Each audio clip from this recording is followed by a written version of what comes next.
Welcome back to The Edge. Is your teenager ready for SGE? Is SGE ready for your teenagers?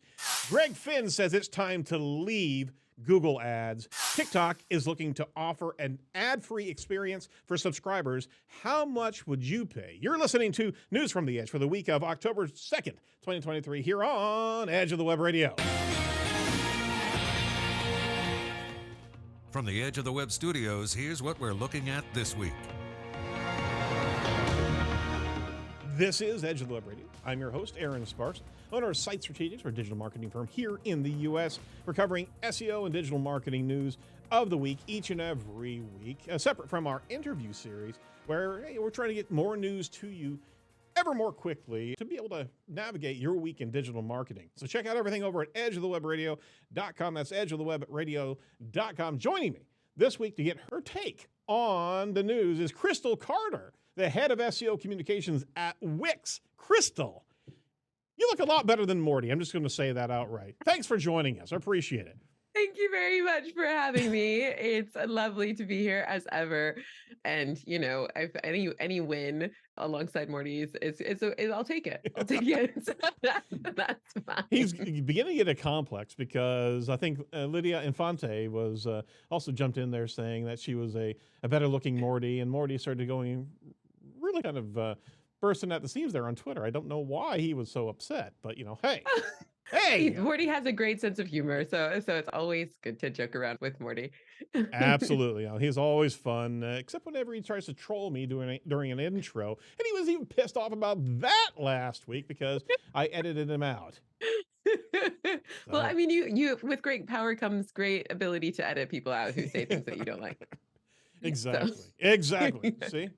All right. Well, thanks for joining us. We really appreciate you jumping in here and working with us on the news this week. Before anything else, we want to talk about Brighton SEO coming up in San Diego. You're going to be out there, Crystal, and we're actually teaming up with Brighton to actually give some free tickets away. So we're actually giving away each and every week on the Edge 5 free tickets and a sweepstakes each and every week. So just jump over to edgeofthewebradio.com/Brighton SEO, BrightonSEO, and enter your name in the raffle to be able to get a Brighton SEO ticket. It's a single day ticket, and we're giving 5 away each week up until November 2nd. So the sweepstakes actually began on September 11th and is going to end on November 2nd. The winner will be selected by random draw under the supervision of a sponsor, Rough Agenda USA LTD, and the winner will be notified within 3 days of the winner selection. So join us on this inaugural Brighton SEO event. It's going to be too cool. We had a winner last week, just one. So guys, jump on in there. We want to see the Edge crowd out there. Gene Filbert actually won this week. So kudos to Gene. And hey, this could be your ticket next. So go over to edgeofthewebradio.com/Brighton SEO. Tell us about Brighton SEO in the UK, Crystal, since you were just out there. Is it a thing or is it a thing? So Brighton SEO is a fantastic event. Wix is a headline sponsor for Brighton this year at Brighton the UK and at Brighton San Diego. So we're super excited about that. I've spoken at Brighton SEO in the UK, and I've moderated at Brighton SEO in the UK. I've attended Brighton SEO in the UK, and it's fantastic. It's wonderful. I'm really excited to see Brighton coming to San Diego. I went to high school in San Diego, so it's a little bit of a homecoming for me. Oh, so cool. I'm really pleased to be back. Go Padres! And so yeah, I think it's gonna be really, really great. The team do a fantastic job of balancing new incoming speakers and also seasoned veterans. So you really get a mix of new ideas and new perspectives, as well as some people who've been around and seen everything and have a lot of perspective from that angle as well. But there's a really great community vibe. And in the September one recently, we were also blessed with some very nice weather, which is lovely because Brighton is right on the seafront. So I will admit that I did go for a swim. In Brighton. That's Yeah. amazing in its own right. Oh yeah, we haven't been out to what's the other? It's not the Brighton SEO, but it's the other conference that's in Barbados. Where is that? Yeah, not Barbados. Oh yeah, I haven't been to Barbados SEO either, but I've seen the photos and they look fantastic. I mean, I'm talk sure about there's going for a also swim. SEO that goes on there as well. You got to get out But there. I got to get out there. I think the team behind it does a lot to support local SEOs there. There's a sort of burgeoning local SEO scene there. And I think, there's a lot of tourism industry as well. So there's a really engaged group of folks, and as well as some really top tier SEO knowledge at that conference. So absolutely. yeah. I'm just happy to see all the conferences starting to come back around. Great to be able to see Brighton actually have its inaugural this year. So we're going to be out there with you guys. We're going to be helping you record your Surf Stuff episode. We're going to roll out with an episode ourselves talking about AI and SGE and all the things in between with a number of panelists. We're going to have a great time out there. So I look forward to breaking bread with you, Crystal. It's going to be great. yeah, looking forward to it. All right, swinging around, let's talk about some news today. Over at Search Engine Journal, article by Matt Southern. Check this out. Google expands its search generative experience to U.S. teens. It's actually expanding its AI-based search to U.S. teens, emphasizing safety and education while continuing to refine the technology. They've actually announced plans to extend this SGE experience to teenagers aged 13 to 17 in the U.S. The move actually follows the successful launch of Search Labs earlier this year and feedback received from users aged 18 to 24. The younger demographic finds SGE particularly valuable, Google says, as it allows them to interact with the search engine more naturally, ask follow-up questions, and mimic the flow of a human discussion. Now, they're also very careful about safety in that space. They have actually researched and consulted experts in teen development and implemented appropriate safeguards for the SGE experience. So here's my question to you, Crystal. Yes. We are conditioned, this older generation, of 10 blue links. Mm-hmm. Is this not just let's go get them early so we can condition them on the SGE of the new crop of digital savvy consumers so we can get a full buy-in on them to be able to see if this thing actually has legs or not? What do you think about that take? Is it just a market grab?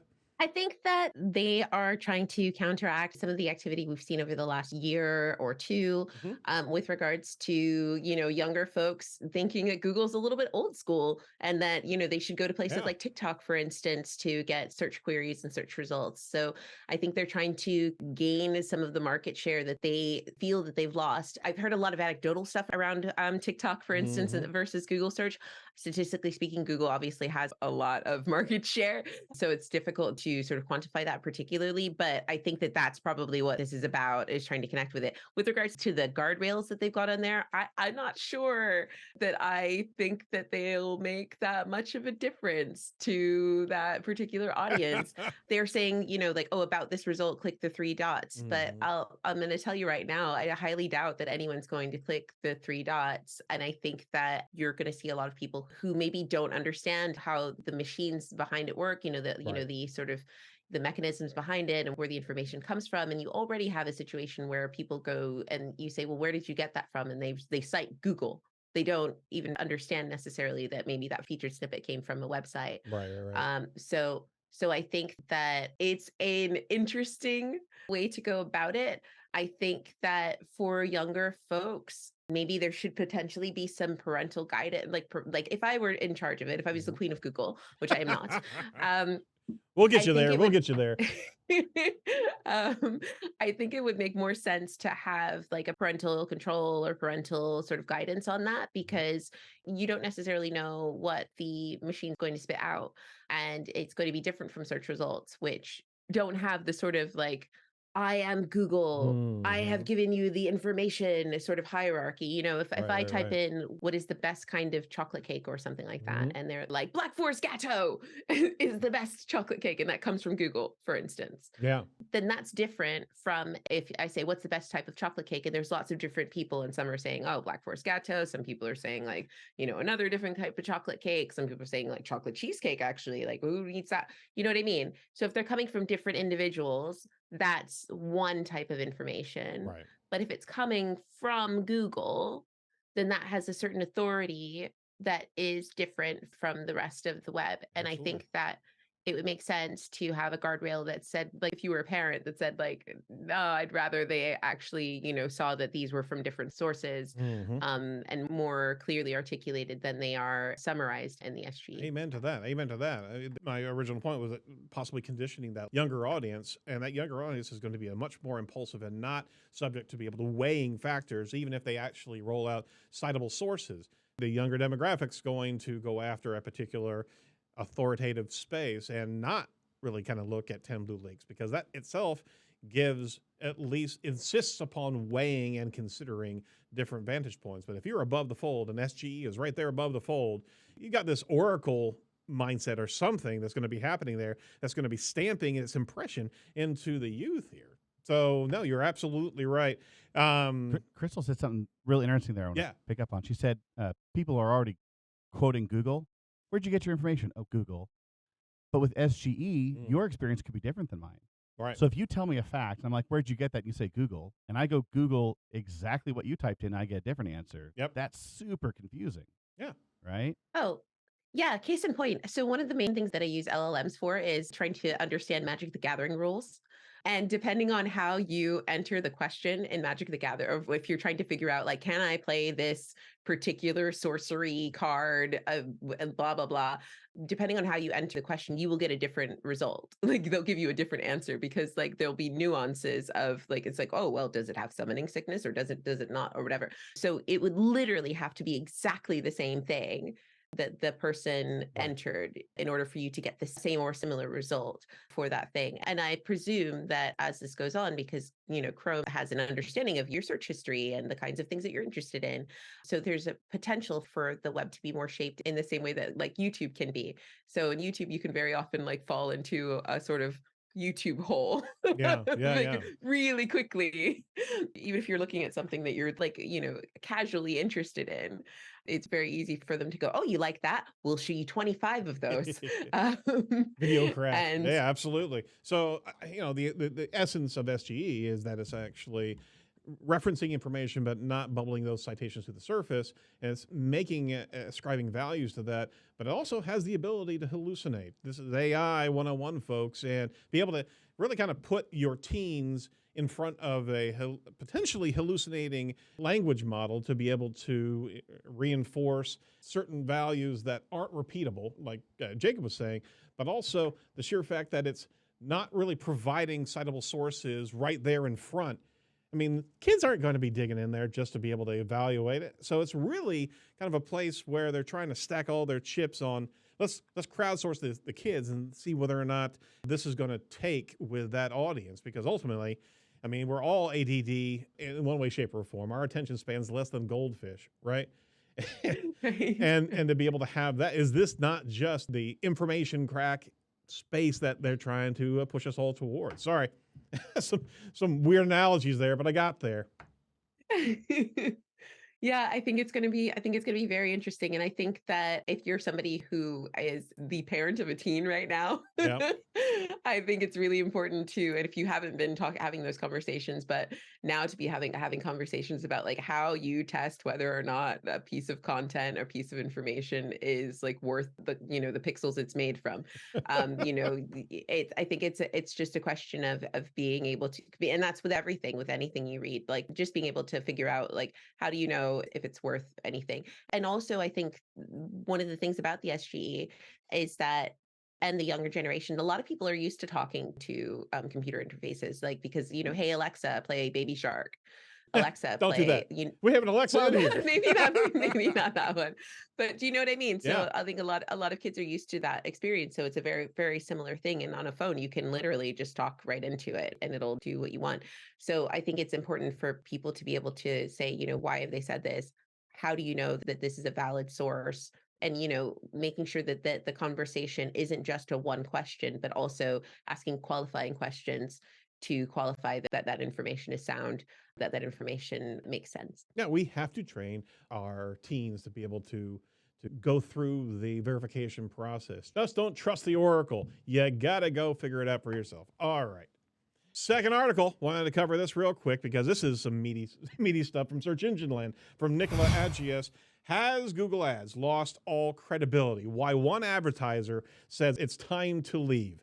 Greg Finn, friend of the show, jumped in the ring this past week, especially, he's been doing that a lot recently, but Google actually stunned the PPC community, says Nicholas, after openly admitting to quietly adjusting ad prices to meet targets. The confession comes 8 years after Google ad executive Jerry Dischler denied the search engine manipulates ad auctions. That was an SMX Advanced in 2015. The backtracking has infuriated digital marketer Greg Finn, so much he now believes that advertisers should consider leaving Google altogether. So there's a recap on Finn's comments from September 22nd on Marketing O'Clock. You got to check that out. But key points here. Have they lost all trust and credibility? First of all, the biggest detriment is that Google has lost all trust and credibility, says Greg. All you have in life is your word. Google has admitted trying to hit quarterly numbers in revenue so that the morale of its people living in high-cost areas is up, but that's at the expense of small businesses that it pretends to care about, says he. Money, last quote here, doesn't just appear. It comes out of every small business and big business's pocket that is using Google's platform. He says, stop calling it an auction. So I know, Crystal, you're not in the PPC space, so at least you're a little bit more friendly. Mordy just doesn't even want to have anything to do with it. But in this respect, this is pretty big news that Google, and this is during the antitrust lawsuit, there's some significant impact here as we start uncovering some of this information, right? Yeah, so I worked in PPC back in the day before the days of PMAX, right? Oh my gosh, those were the glory days. Right, precisely. And I remember, I certainly remember during Title Tag Again, and all the SEOs were like, "Oh my God, Google's changing all the title tags," and I was like, "Google's been doing that in PPC for ages. Like, there's dynamic search ads and all that sort of stuff. They're doing that." And I think that we're starting to see some of these things. Some of the things come through with the SGE of like different search really being shaken up. The PPC community have been there for a while. The PPC community have been there for a while. Yeah, they and have. I think that there's a lot of stuff around, they've gated off a lot more of it. So like less information about keyword visibility and, less control over specific things. And a lot of hidden keywords because of low performance. And those are all part of the dashboard. I mean, if anything, give us all the visibility so we can actually see and steer. But Google has encroached more and more in that level of visibility to the degree that now you're just throwing it into the engine and it's going to actually optimize its delivery. But on top of that, with its thumb on its scale the entire time, I mean, this is, again, didn't want to get into the conspiracy side of things, but my gosh, this is damning. It really is, at least in the space of AdWords or Google Ads and what it is professing to be to advertisers, right? I think it's tricky because, essentially, in order to be good at PPC, you also have to be a machine learning expert. Yeah, these got that days. right. So they'll say, "Oh, it's the machine is learning." And you're like, okay, so you're just spending my money while you're doing that. Okay, yeah, exactly. Cool. Yep. And so I think that it's something that's really, really challenging for folks, and a lot of small businesses can't afford to spend money on keywords that aren't going anywhere, and they can't afford that sort of thing. So I think people do feel pinched. I think that Greg's sentiments are probably, fairly. I don't think that he's alone in those sentiments. I think that the tricky thing is, though, that Google are doing some, Google are a great resource for search, and so a lot of people are going to Google and they're using Google really, really well. I think that there are different ways that you can try to manage your PPC in a sort of more sustainable way, but those things can be a challenge. So yeah, I think there's a lot of change in the PPC space, and I was at an event and I've heard people saying things about the challenges that they found across the current PPC landscape. But I think we're in a period of flux and change. So we'll see what it all looks like on the other side, I suppose. Yeah. I don't know what other game in town that advertisers would go to, Exactly. right? I mean, it is where are you going to be able to affect the dollars for your clients, right? Then, you're going to go over to the 13% or 11% over at Bing, right? There's DuckDuckGo. DuckDuckGo. Yeah. Let's do that. Yeah, that's the tough thing is that I still don't believe they have a monopoly. I think they have built their inventory to the degree that it's the best game in town for people to actually understand and search for what they're looking for. That's what they've invested in, right? Mm-hmm. And if they manipulate the auction pricing, however, and on top of it, it was articulated in a memo going between two different organization heads to be able to go after certain revenue goals that Google had, then that's a different story here. Although it is their sandbox. It is, I mean, they're in business to be able to create revenue. So are we all subject to that space and the manipulation in that space? I guess that's the debate right here, is that without discussing regulatory issues, what have you, is that if we're playing in somebody's sandbox, those are the rules, right? I think that Google is kind of deciding where they want to go with that. I guess it's a question of whether or not, and I think that the prices have always been tricky. And I think where PPC experts have, added real benefit to businesses was to be able to fine tune those things. So, you have a business owner who maybe, I don't know, maybe they'll stick with cake. Maybe they're a bakery and they're selling chocolate cake. Again, let's go back to chocolate cake. I don't know why. You're making me really hungry. I know. So they would say, oh yeah, let's just bid on chocolate cake. Well, you'd waste all your money bidding on chocolate cake. So, a PPC expert would come in and they'd say, okay, let's bid on it in this area. Let's bid on this particular type. Let's bid on people who are looking to order, people who are looking to call, et cetera, et cetera. So all of those different criteria, that's where PPC experts add the value to that process. And I think that it's a question of making sure that PPC experts have the ability to add that value. I think people probably feel frustrated when they don't see how they can pull the levers to get the most value out of it. It's like I always say, I don't mind going out to a meal, for instance, and paying some money for a meal if the meal is worth that. Right. If if I'm gonna get the return, great. If I'm gonna if I'm gonna have a great meal, then I don't mind paying a decent price for a great meal. But I don't want to pay, decent great meal money for something that you microwaved. You know what I mean? I want. Yeah, exactly. We're getting microwaved results from Google Ads at this point in time, and we're paying premium dollar. Okay. Well, I mean, look at that article and follow up on some of the links that Nicholas actually posted up there. It's good to actually understand the narrative here, and also understanding that they were not forthcoming with this information. It only came out during an antitrust lawsuit discovery process. That's also key to this, right? I think that's the biggest key. All right, so pivot around. We want to make sure that we give a reference to our title sponsor, Site Strategics. Our firm is a 19-year-old firm and a continued focus on entity SEO, technical SEO, search engine marketing, yes, and we're still trying to make sure we're giving you some effective and tasty meals from our PPC management. Try to keep it from a microwave dish. We also focus on social media and management, managing your digital connection for our clients. That's what we do.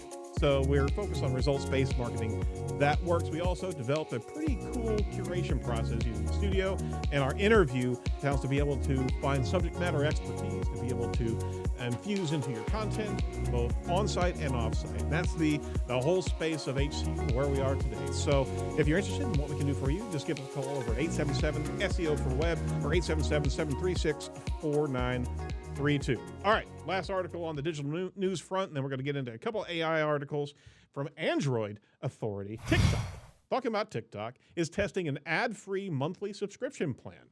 Yes! Well, if I was on TikTok, I'd say yes. But for $4.99 a month, it's in its testing phase. Users will be able to enjoy an ad-free TikTok experience. Crystal, would you buy that?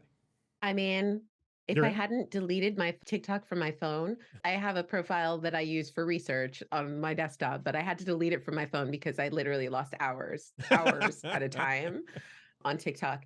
So yeah, I think that they might get a lot of takers on this because TikTok their algorithm's fantastic. If you're on there for 10 minutes, they're like, oh, we know you. We know the things that you like. Yep. Here are all of the things that you'd like to see. So it's fantastic. So I would be highly surprised if they didn't get a lot of takers for this. Probably a lot more takers than the Twitter, $8 a month thing or whatever. And I think that, It's a good way to, hopefully they'll be using this to pay some of their creators as well, because there are definitely TikTok accounts that I think are fantastic and add great value. So I think they'll probably get a lot of takers on this, and I think we might see something develop where you saw with sort of YouTube accounts getting more sort of premium content, more sort of high quality content as well. So yeah, I think it's a very interesting development.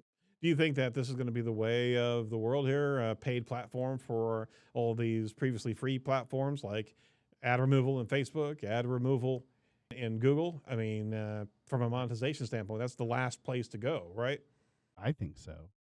Thank you, Jake. I appreciate that. Yeah. Well, I mean, because like, I mean, getting rid of ads for a low fee is maybe worth it to a lot of people. Yeah. It's also interesting because now we know what it's worth. We know that the average TikTok user is apparently worth less than $5 a month with their ad clicks, right? Ooh. Is that fair to say? Because why? That's very interesting. If they can get at least $10 off of every person, why would they offer you to pay $5 to get out? So they must be making less than $4.99 a person, or maybe a little bit of research into the average person who would opt into this is already skipping ads or something. I don't know. I'd be curious to what it could do to creators who make their money off of advertising, though. It's going to pull away from those numbers. Yeah. Maybe. It's my understanding that a lot of people, like the TikTok economy is largely has to do with like brand collabs and things. So people will collaborate with brands to do a video that's, you know, like got an ad or something to that effect in it. And people do well out of those. And I think one of the things that's good about it is that with the way that TikTok works, is essentially if you discover a creator, then you could scroll through all of their videos and spend like an hour going through all of them, as I did the other day with a lady who likes to test the sound of her shoes. Like she just runs around her house in different shoes. And I can't imagine why you're losing so many hours at this, Crystal. Just honestly, this is the thing. So these are things that you find. And I think that those evergreen videos, those evergreen brand collabs will, you know, they'll be there for months and years. So while somebody's scrolling through all of the things, they'll see, oh, this person did a collaboration with Tide, the detergent cleaner, you know, this person did a collaboration with et cetera, et cetera. So it stays and the videos will just keep.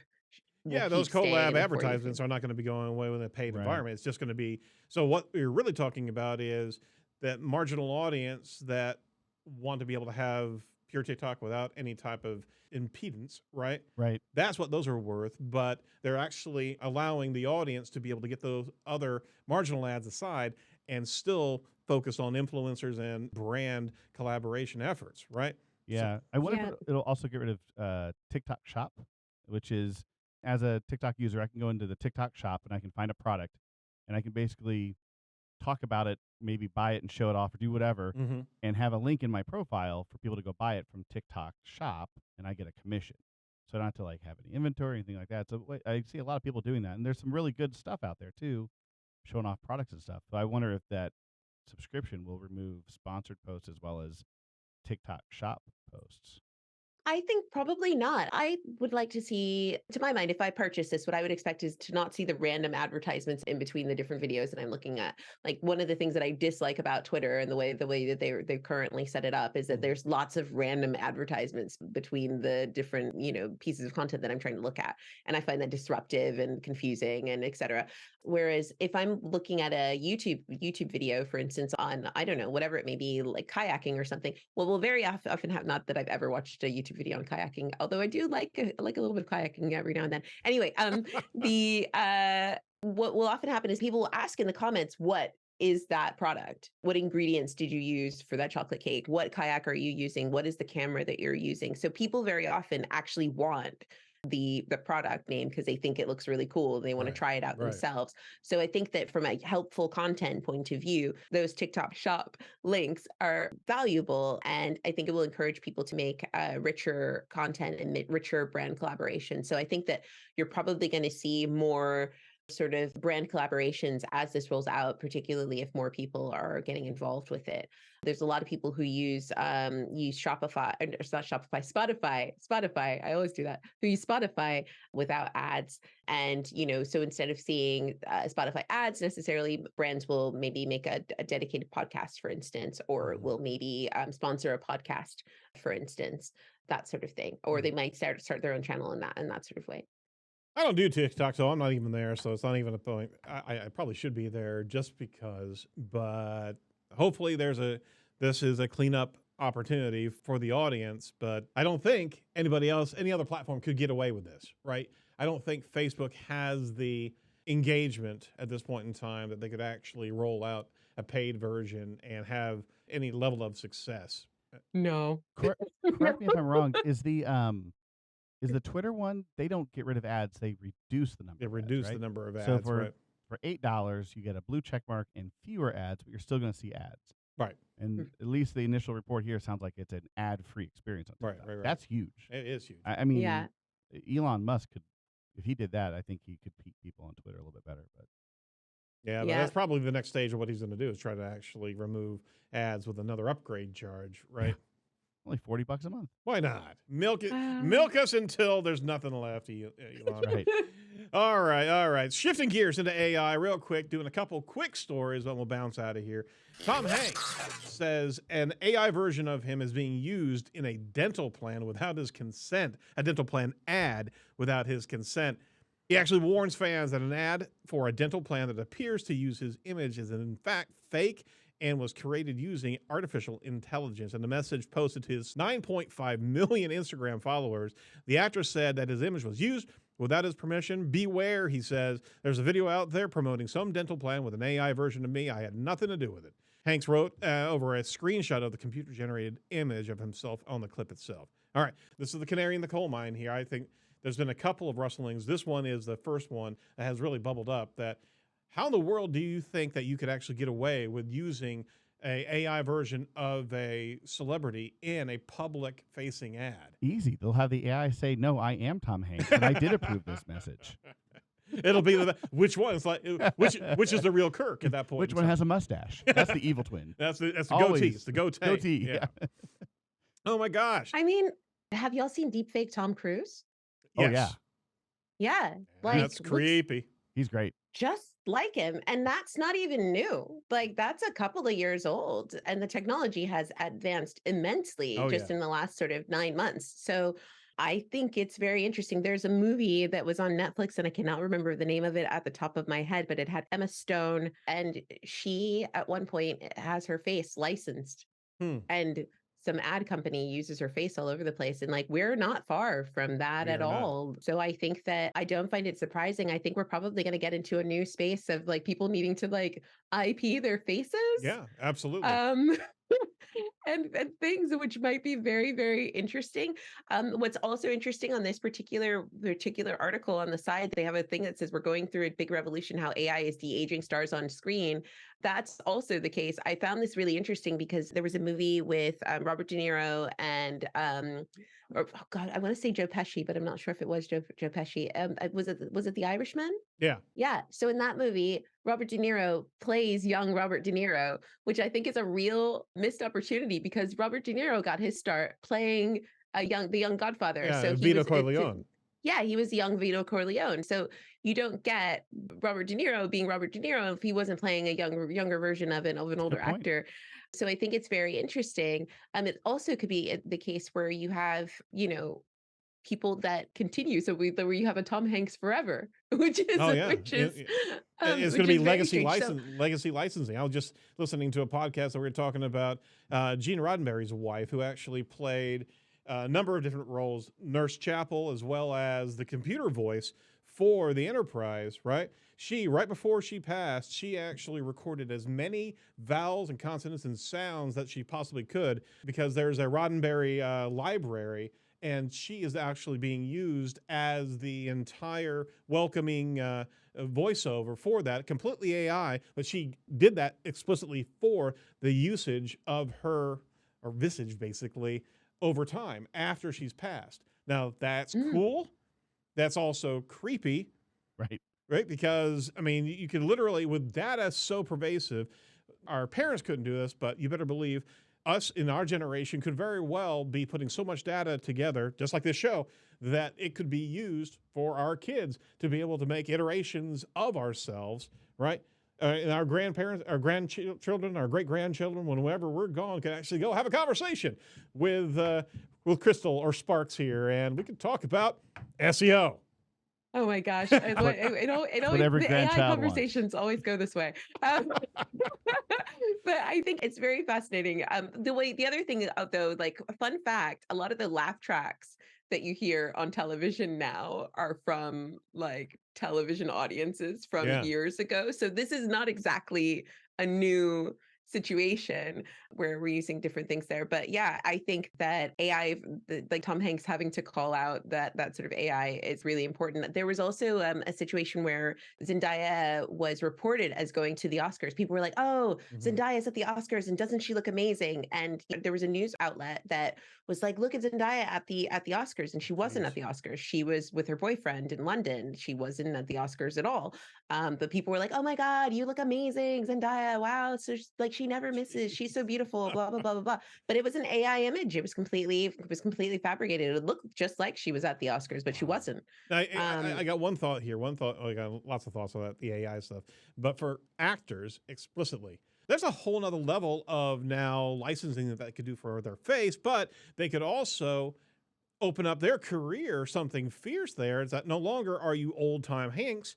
You can actually be middle-aged Tom Hanks or young Tom Hanks. So you could actually open up your career at the end, the latter part of your life to a whole nother series of casting opportunities with AI, right? Maybe. Well, we'll see. Not to be a downer, but swinging back around the AI news here, CIA officials are saying that China is growing every which way on artificial intelligence here. This is an article from Fox Business. The experts actually said it allows things to be done at scale and speed that hasn't been possible before. So we always try to bring a little bit more additional information. So a top CIA official is warning the potential threat of China's artificial intelligence programs may pose to U.S. national security, as the agency also seeks to deploy the tech in a way that is beneficial to the U.S. Lakshmi Raman, the CIA's director for artificial intelligence, said at the Politico AI and Tech Summit this week that the agency is watching China's AI program with concern about how it could leverage this technology. They're growing it in every which way. So as we are talking about regulations, as we're talking about commitments from companies, the White House, we just reported last week, 8 companies, large companies, committed for safe and beneficent use of AI. You got China over here that is scaling it in every which way. You won't know what to actually believe as digital media is continually be consumed at such a rapid rate. And then you got TikTok out there as a Chinese-owned platform. Who's going to bet that some manipulation is going to be happening from China come this election, seeing that TikTok's the second largest search engine in the world? Just saying, guys. Any takers on that? Anything?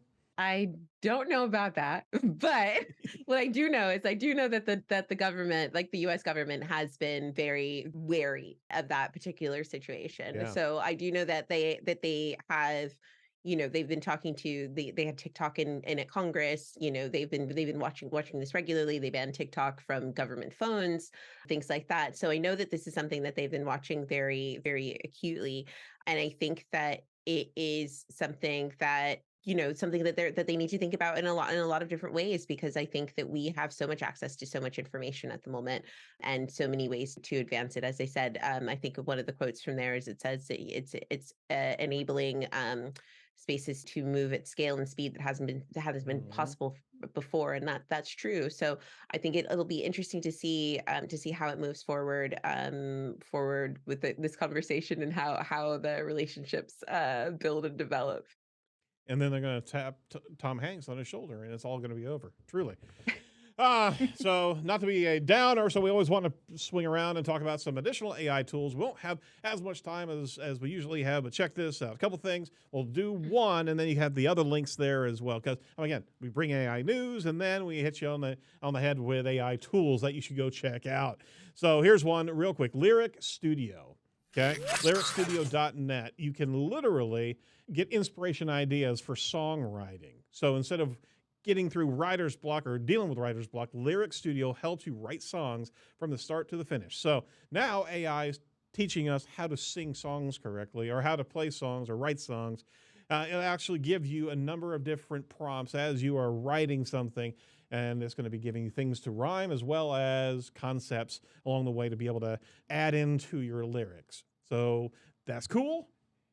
At the same time, if AI is now teaching us how to write lyrics, are you thinking that maybe somewhere in the lyrics that it starts inserting into all these different artists is going to have this global plan of dominance kind of broken up into different songs? So when you play them all together, play it backwards. play it backwards as well. Couple of links out there that you want to check out. Topaz Video AI. That's kind of cool. You got to check that out, as well as Auto Draw. And you threw that one in there, Jake. Auto Draw. I started drawing with this tool. It's a pretty simple drawing tool. And as you're actually making changes and just drawing a few lines and curves, all of a sudden it's trying to figure out what you're really wanting to draw, and then it'll draw it for you. It's kind of fun. It is kind of fun. It's a doodle. If you want to get lost, have hours of lost time right there. Crystal should do this now that she doesn't have TikTok, is what you're saying.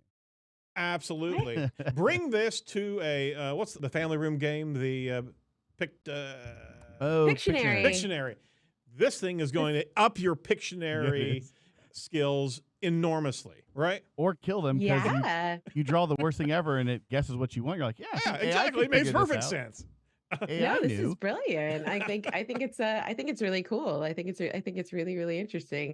So you could use AI to help you write the lyrics for your song, and then you can use AutoDraw to help you draw your cover for your music album thing. It's a comprehensive series of tools. That's what we try to promote on the edge. All right. Hey, there is a tool that is a fantastic tool. That is InLinks. Check out InLinks. They are continued sponsor of the show. We certainly are happy with that relationship here. We use literally use that software each and every day. Did you know that entities play a major part in how search engines understand your content, your website? Optimizing solely for keywords is a thing of the past. You have to focus on adding entities into the equation. So InLinks is an award-winning entity SEO software. It provides some extra level data to be able to build your content around these key concepts, as well as some fantastic social media content curation tools that are focused on your content and create incredible social media schedule for you. So go over to edgeofthewebradio.com/InLinks today to claim your free InLinks account and start creating content that will outperform your competitors. Last thing on the docket here, we always want to go to Barry. And one thing in particular I wanted to pull out here, there's a couple of cool articles regarding Ask Your Own, testing Ask Your Own under the People Also Ask. But one in particular I want to go after was Google Local Chat with a live agent. Is that possibly rolling out? Now check it out. Is with SGE possibly combating local connection, a local pack, and we're seeing a test abound right there. May, he actually reported that testing a chat with a live agent button in some local panels. Well, Joey Hawkins, a local SEO professional, top-notch in the space, who's always top of thing, she said on X, for the first time, I've been able to spot this live chat feature in the wild. Adding a few of my employees can replicate this. Maybe it's rolling. It's rolled out more than before for sure. Lots of people could see it when I shared yesterday. I'd see if you can replicate it on examples that I share. So there is a live chat interaction feature inside of Google Local, right? Or Local Pack. That is huge. Yeah. Got to be manning it though. What's it plugged into? It's plugged into your app, right? Your Google Local app. If you have that on site, and on top of that, if you're logged in via your browser with the account that's actually tied to that Google Local. But you better be on the stick there, because we also know that if you haven't responded to messages that people were sending, that function would be taken away from you. This could very well be the same thing here, right? Yeah, absolutely. You've got to man the chat room if you're going to have chat. Like, there's nothing worse than going hello and there's nothing there. So I think that's interesting. I also think it's great that they've added this feature, because a lot of people think that it's a live chat anyway. They think the little messages are a live chat and that someone's going to respond to them instantly anyway. So I think that it's great that they've added this feature. I'll be interested to see how this affects conversions and how this affects websites who pretty much rely on their Google business profile as their sort of main port of call. well for, connecting with customers and keeping them up to date and things like that. But I think it's a great opportunity. I'd be interested to see how integrated it is with different chat tools and how you're able to convert those into your sort of wider CRM and things like that. Well, you know what's going to happen, right? Is that Google's going to offer Bard to be able to chat for us, to be able to actually be there and be an AI assistant to interact with your customers. And then we're off to the races, because now Bard would actually start being soliciting business or managing the business lead flow of your websites. That's not creepy at all, because at that point in time, hey, it's in its sandbox, and if you're not answering it, maybe it could offer up that lead to somebody else.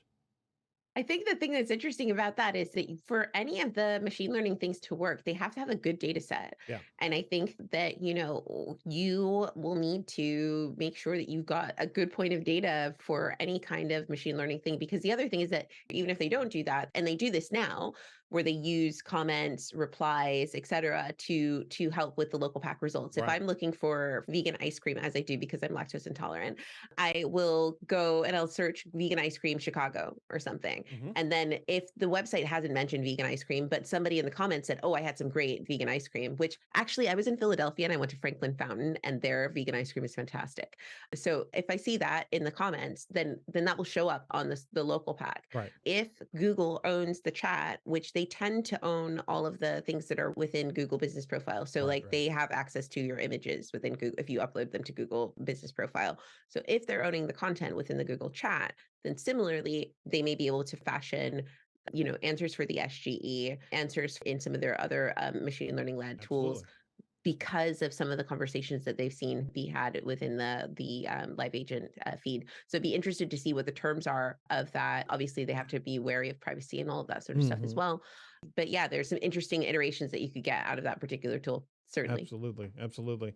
Well, we were always talking about those lead generation tools showing up more and more inside of the local pack. The request a quote functionality, the different call functions, messaging functions, but the live chat. And I'm just going to call it, is that it's probably going to have an AI function at some point in time rolling out there that we need to be wary of. It could very well be a great, useful tool, but if you're in a competitive space, get on this. Yeah, the example on the article shows a car dealership. Can you imagine if you're at the top of the funnel and you're just like, I want a new car, or maybe a little bit more specific, and it shows you 5 or 6 dealerships and one has a live chat feature? Yep. You've got me. Yep. Because now I can ask you the specific questions, and the 4 that either weren't doing it or, had failed to answer questions in the past, So yeah, if you have this option, run with it, man. That's right out. Why not now's the time. Give Google access to all of our communication data. Why not? You know what? A Google car salesman probably wouldn't be nearly as pushy. Let's do it. Might even put some chocolate cake along with it, right? There you go. All right. Pulling it all back together. Crystal, thank you so much for your time today. That's the only the Barry Schwartz article that we have today. But thank you so much for deep diving with a lot of these articles and news. It's always a pleasure speaking with you. Anything we can promote for you right now? We're going to be at Brighton SEO in San Diego. It's going to be fantastic. You're going to be at Brighton SEO in San Diego. It's going to be fantastic. Weeks' headline sponsors. And we are also hosting a live podcast, which you're also going to be helping us with. So do check that out. And visit the Wix SEO Learning Hub, because there's always great stuff happening there. I appreciate it greatly. And also what I appreciate, you not paying attention to Twitter while we're having this show, because literally Mordy was begging you to interrupt me during my cold reads. So thank you so much for not listening to the Bard of SEO there. See, that's a title that we've actually given him, the Bard of SEO. That's going to stick too, All right. Thanks so much, Crystal. We'll be talking to you very soon. Make sure that you listen to the SERP Stop podcast as well. That's dropping every Wednesday. That's the Wix SERP Stop podcast. That's it for The Edge this week. Make sure you check out our interview series. We're dropping the first episode of our Eli Schwartz interview as we documented and went through an incredible strategy for SEO, getting back to basics. That's a theme around here. You gotta make sure that you're focusing on the strategy first and the SMART goals that you can measure. Be sure to like, comment, and subscribe to our YouTube channel as we drop video content on a regular basis. And from all of us over at Edge, why don't you go over ratethispodcast.com. If you go to ratethispodcast.com/edge, you can give us a review on this show as well as others that you've listened to. Let us know how we did. Give us a stellar 5-star review. If you don't like what you heard, simply go search for SEO Rant and give them a 1-star scathing review. That'd be fantastic for us. For all of us over at Edge, stay safe, stay well, and do not be a piece of cyber driftwood. We'll talk to you next week. Bye-bye.